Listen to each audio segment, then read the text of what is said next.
പ്രധാന വാർത്തകൾ. KSRTCയിൽ മദ്യപിച്ചെത്തിയ 100 ജീവനക്കാർക്കെതിരെ നടപടി. 74 സ്ഥിരം ജീവനക്കാരെ സസ്പെൻഡ് ചെയ്തു.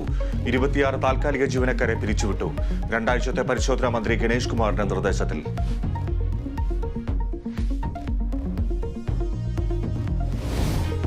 മാസപ്പടി കേസിൽ CMRL MD ശശിധരൻ കർത്ത വീണ്ടും ഹൈക്കോടതിയിൽ. ചോദ്യം ചെയ്യലിൽ നിന്ന് ഒഴിവാക്കണമെന്ന ആവശ്യം. ED മാനസികമായി പീഡിപ്പിക്കുന്നു. വനിതാ ജീവനക്കാരെ രാത്രി ചോദ്യം ചെയ്തത് നിയമവിരുദ്ധമെന്നും ഹർജിയിൽ. CMRL ചീഫ് ഫിനാൻസ് മാനേജർ EDക്ക് മുന്നിൽ ഹാജരായി.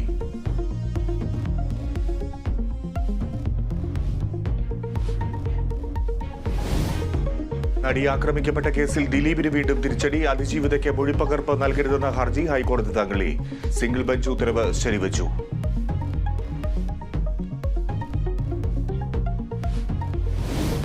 സംസ്ഥാനത്ത് തെരഞ്ഞെടുപ്പിന് 10 നാൾ. ദേശീയ നേതാക്കൾ കേരളത്തിൽ.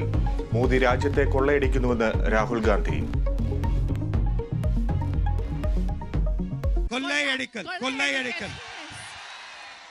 In Malayalam you say kollaiyalikkal. Modi calls it electoral bonds. കേരളത്തിലെ സഹകരണ മേഖലയോട് BJPക്ക് വിരോധമെന്ന് മുഖ്യമന്ത്രി. കരുവന്നൂർ വിഷയത്തിൽ കേരളത്തെ തകർക്കുക BJP ലക്ഷ്യം. അക്കൗണ്ട് മരവിപ്പിച്ചതുകൊണ്ട് സുരേഷ് ഗോപിക്ക് രക്ഷപ്പെടാനാകില്ലെന്നും മുഖ്യമന്ത്രി.